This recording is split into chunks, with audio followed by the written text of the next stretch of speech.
speaking of Rick Carlisle, I had a chance to catch up with him. He is the ultimate underdog as a coach, right? Look at this, 40 career playoff wins as an underdog. That's an amazing the most stat. By any coach since 1991. Shout out Schwartz Center over there, our fantastic stats guru, including 9. 9 of them came this postseason. That's one shy of the 23 Spoelstra mark for the most in a postseason in this span. It's something that he and this team have embraced, have relished, and I spoke with him about it yesterday.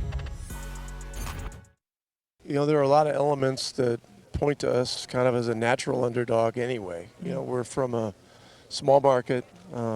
We've been an underdog in most of these series that we've played in. And, you know, the whole thing speaks to the parity of the league right now, which I think is such an exciting thing for fans of the NBA and our fans in the United States. And this is the opportunity of a lifetime for our franchise and theirs. And, you know, we really embrace this moment.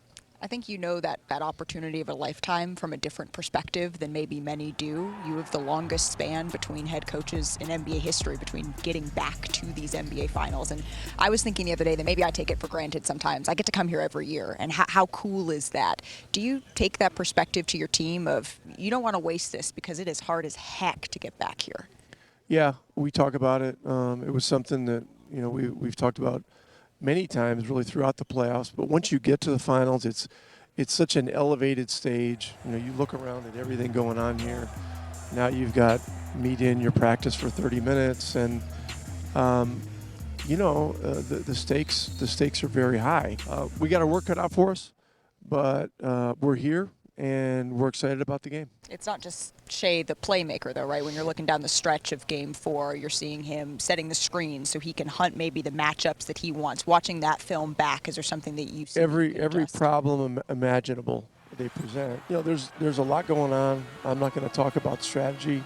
That would be foolish. But I appreciate the effort that you're making there. Well, thank you. But you know, a lot of these games and a lot of these series come down to the basics. Tyrese Haliburton, shortly after he got to this team, you said, I don't want to call plays anymore.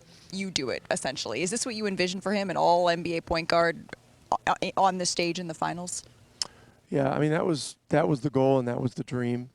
And, you know, a lot has happened. It's been 3.5 years since the trade. A lot of growth has happened.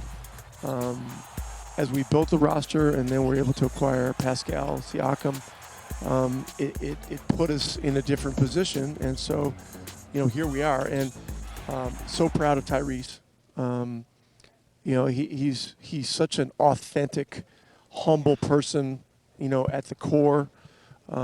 He's so accountable for, you know, what he does on the floor as a leader. And when things don't go well, he's always the first one to say, "Hey, I got to be better. I'm going to be better." And he always figures it out. And you know, going into Game 5, we've got to be better in some areas as a team as well. I always appreciate the time from Rick Carlisle. We had to condense that a little bit for time because he is our friend that is long-winded. But I swear at one point in that interview he turned to me and said, "Preach, sis," and I did not have that on my Rick Carlisle bingo card. All right, Mark Spears, in Game 4, they took an L. How do they bounce back? Well, Rick Carlisle is also a good piano player, so I think he's going to push them to play a new tune. They got to be really process-oriented, improving the margins, rebounding, possessions. If they rebound, it keeps OKC from running, right? And it allows them to run. And they got to keep OKC off the free throw line. That helps their running as well. I think the thing they know is they got to win 2 games here. Tonight's a big night. This is a scary night for them. This could be the series for them. But I think they'll bounce back.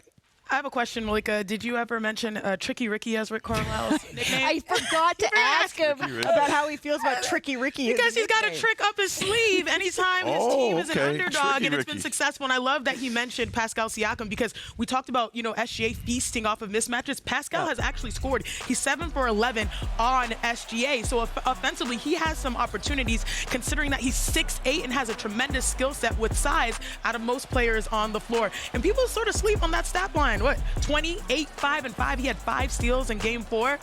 So yeah, overall, don't sleep on Pascal being that secondary ball handler that can score. Normally, I would call this a novelty statistic and kind of not pay attention to it, but I've now seen 20 playoff games, and there's something about the number 111. When the Pacers score 111 points, actually 110, I think it's 111, whatever, 110, 14-0, 0-6 without. 20 games, that's a significant piece of a season. And I think what it encapsulates is what it takes for them to get to that number. That means winning the turnover battle. That means getting offensive rebounds. That means getting out in transition. So if you watch tonight, are they on pace to get 110? Are they on pace to get 109? That'll be tough. That's the thing. Like in game 4, they had 35 points in the first quarter. They were on pace. Then they slowed down. Guess what? Thunder scored 111 in game 4. Had they gotten to 111, they would have been in overtime with the least. So if 1 is the loneliest number, 111 is the magic number here for the Indiana Pacers.